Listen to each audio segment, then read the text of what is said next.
I'm in a U-Haul truck hauling an LS motor, 6.2 liter L92 out of a Cadillac Escalade connected to a 6L80. That thing's gonna get stuffed into the Colorado.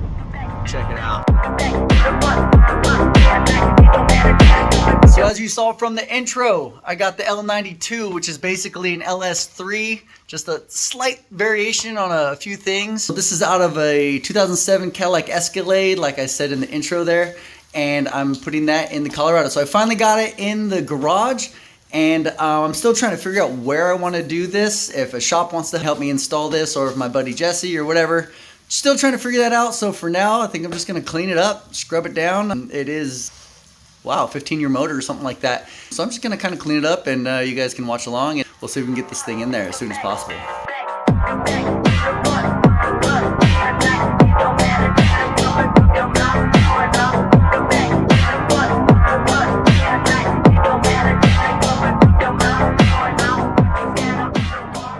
All right, I'm excited to tear into this thing. Let's get this motor out of here as fast as possible.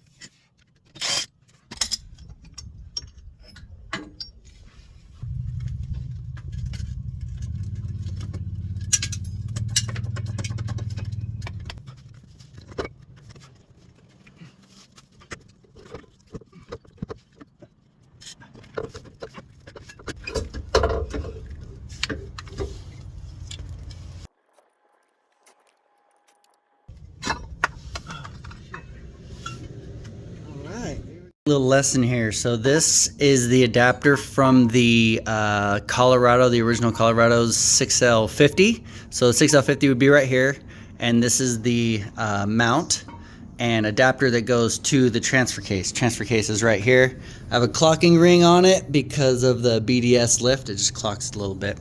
But anyway, so that's what I just pulled out of the truck right now. This is what comes out of the truck if you have a gas engine. It has this whole situation where if you pull this while it's in the truck, you're gonna spill fluid everywhere. This just popped right off, just like the 6L80 I have right here, which is on the LS. That's how I got it. This is what was connected to it. So this bolt pattern goes up to that transmission, and then this bolt pattern match is that transfer case, which is all-time all-wheel drive, but that I don't want in the Colorado. So that's what happens with that. Now, what I want to do is pull this off and see if these bolts, this pattern, matches the 6L80, and it didn't. It was close though. It was very, very close. But if this would have made it up right there, then I would have just definitely just used the original transfer case with this whole situation.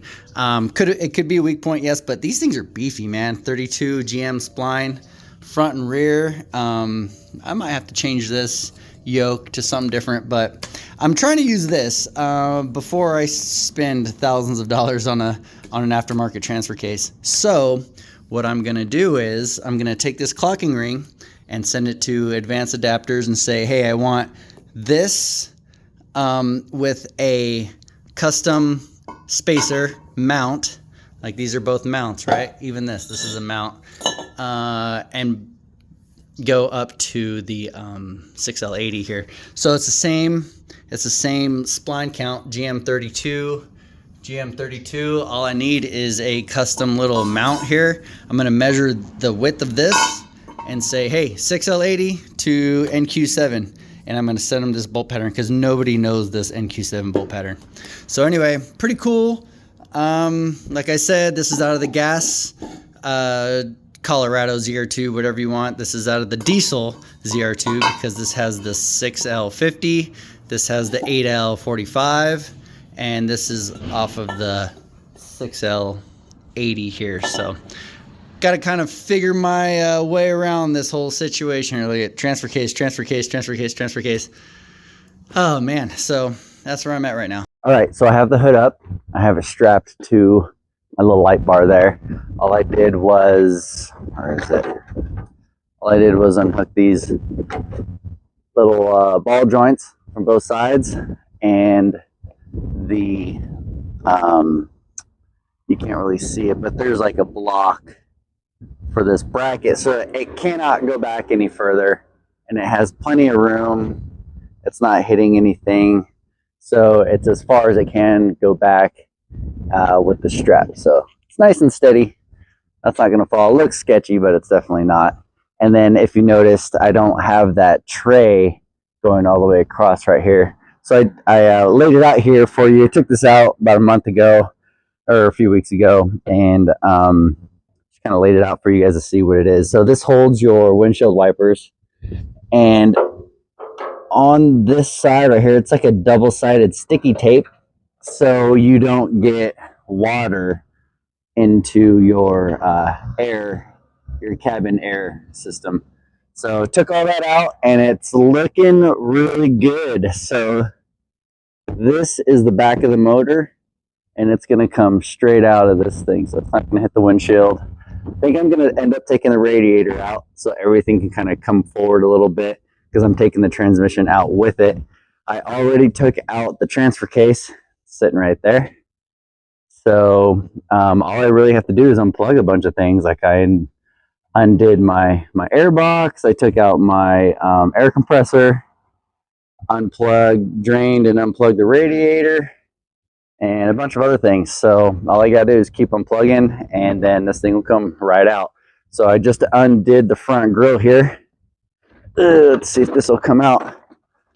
Oh, I missed a bolt. There's a bolt down there. So let's put this back on, and then find that bolt, and then we'll take this out, and then maybe take the radiator out. So it's a lot going on, I know, a lot more happening, so stick with me.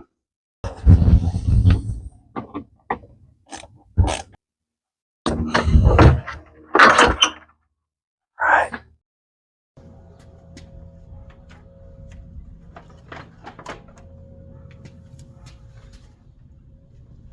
Looking good, lots of room.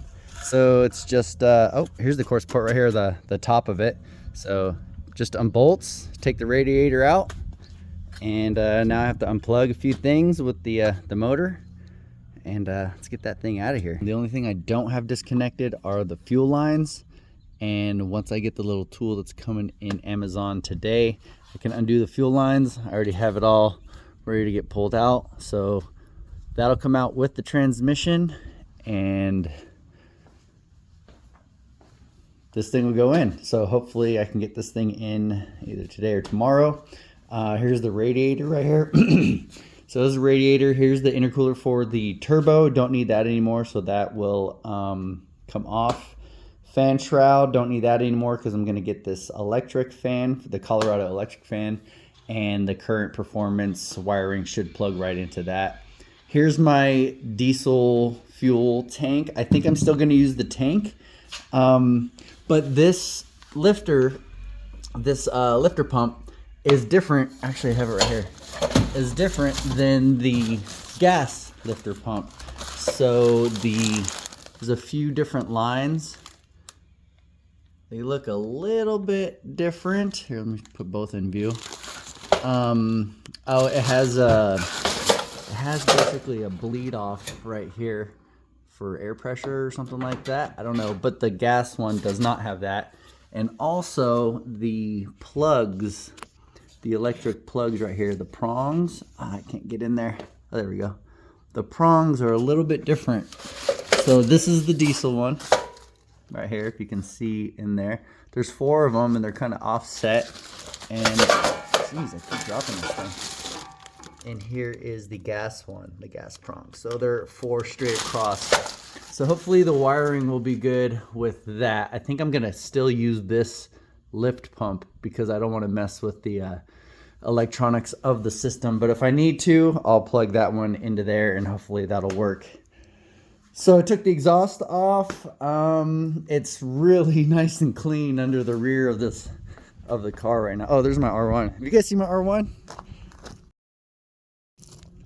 Pretty cool. It's my little chopped up R1, 1000 cc's. I rode that across the country in Route 66. Pretty cool. But anyway, here's under the rig right now. I'm pretty excited about it. I almost can do a 4-link if I can get a fuel cell in the rear right there. But yeah, I'm also a little bit concerned about this dual fuel filter here that is for the diesel, obviously, and I'm wondering if I can just, I kind of cover them up with duct tape, run the fuel lines like they are, the gas fuel go through this and then go into the LS motor. Not 100% sure these filters can take the gas, or if they won't disintegrate basically from the gas. So anyway, few things to figure out. Obviously, I don't think anybody's switched a diesel to an LS. So if you have, let me know. I need some help. But that's pretty much what I've gotten done so far. Pretty much ready to pull this thing out. Oh, well, while I was under there, I should have showed you the fuel lines. The fuel lines will disconnect somewhere around right there, actually. Right into there. Those are there's some clips that I took off, and now I'll show you guys. I need to shove in like a little whatever it is inside of there, and then they should pop out. So that's what I'm waiting for, is that tool to come in from Amazon, and then this thing will get out. All right, I got the quick disconnects in. I know most of you probably know how these work, but I'm gonna show you anyway. So here we go. This is the redundant clip, so let's take this off here. So the redundant clip just pops off like that, and you take your little tool here, pop it on the hard line, and press it in. I'm try to do this so you guys can see. There we go. Press that in, push. I'm gonna push this in just a little bit, and there it goes. Take this off. This is what it looks like. So you're pushing those little prongs in. All right, as you can see, the diesel motor got out. I'm so excited. It was a long process because just a one-man show over here, and obviously you can see I started during the daytime, but it's nighttime now. Takes a while, but thank you for watching. This is the end of this first segment of the video, getting this motor out. The next video is gonna be putting that LS in. So thanks for watching, guys.